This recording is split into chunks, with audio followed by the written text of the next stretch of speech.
Well, it was a very special event for me. Back in Europe, it was the first opportunity to play, in a pro team event and the history of it.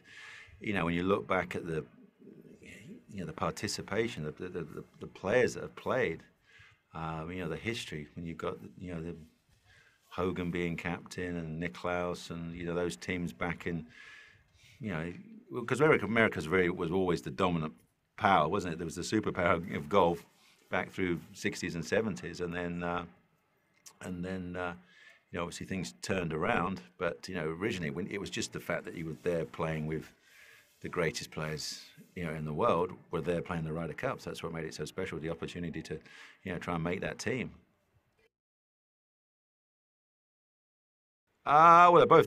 Well, really, playing is more what you're there for. I mean, that's the fun one. I mean, yeah, I think playing is captain's probably harder because you're on a, well, as you know, you're almost on a no-win basis. I mean, you're if a guy is on the 14th hole and he makes a downhill left to right putt, you're a good captain. If he misses it, you're a bad captain. So it's as simple as that. Well, 91 was really the brutal one. That was really the one that I guess spurred everyone. The war on the shore, the whole atmosphere that was going on in America at the time, and it came here, and plus Europe had been doing well, and it was, time for America to get the cup back again. So it was, it was a brutal week. It's a tough week on Europe. A lot of little niggly sportsmanship going on behind the scenes, and then on the golf course, we came and played this golf course in '91.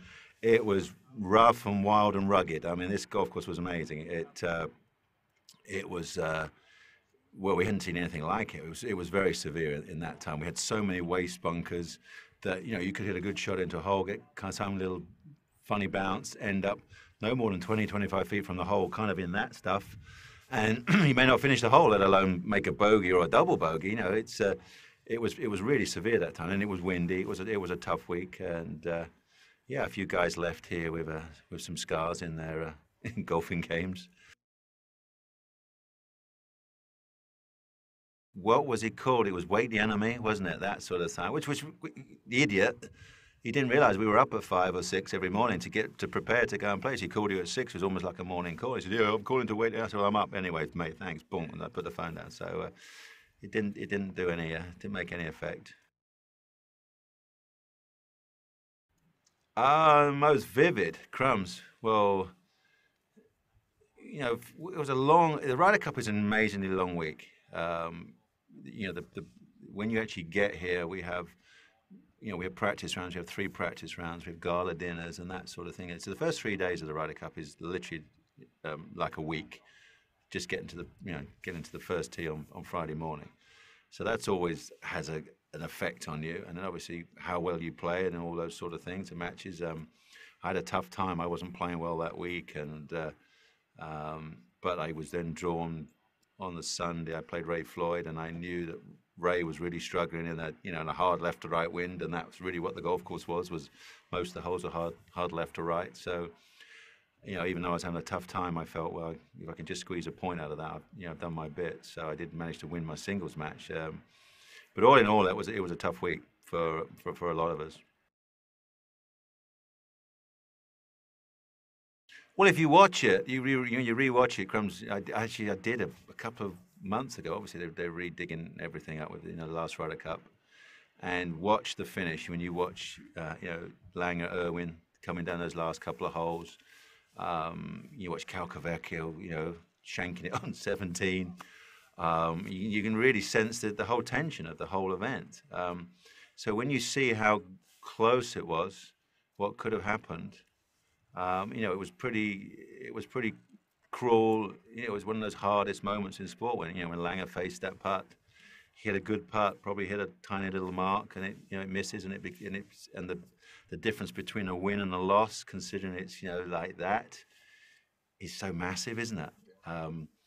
So all in all, it was a rough week on a lot of people.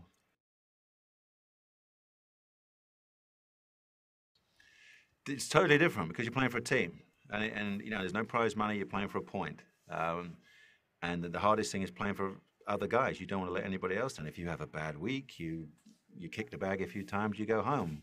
Whatever happened, you either missed the cut or you've missed the tournament winning by one. But the Ryder Cup, you just don't want to give up a point. You're going out there every match with the intention of winning to get a point, and you might get put through the ringer. And if you don't pull it off, well, then it's tough. Or if you're hanging on to that, at the end of the week, just hanging on, with that one up just to get into the clubhouse, when you realize how important that 1 point is to your team, and you can see how all those, the momentum shifts happen in the Ryder Cup. That's the real pressure. It's just basically the expectation of that you're meant to win or you're going to win because you're up, and that sort of thing that makes it really tough. Well, this one's pretty dramatic. I mean, any Pete Dye's got a lot going on. This golf course is, in that era we played was really tough. It was a tough, wild golf course. I mean, obviously it's been softened over the years, and waste bunkers have become regular bunkers, and the lips have been softened, and we had all this fescue on top of the bunkers as well. So, like most Pete Dye courses, it's been really softened over the years to make it.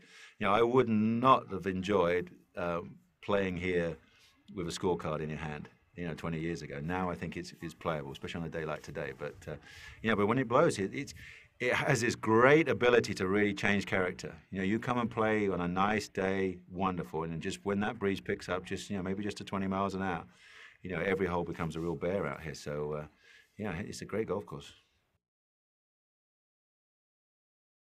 The hardest thing about this golf course is there's really, very little bailout, especially when it gets windy.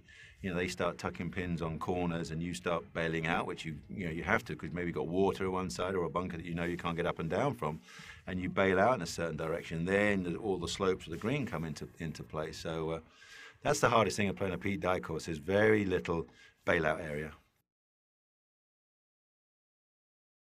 Yeah, I wouldn't say ideas. I've traveled the world and played the best courses designed by the best architects, back from the golden era. And it just inspires you that you see the strategy of what they, what they were looking for in that time. Obviously, the golf ball probably went 100 yards shorter than than it is now.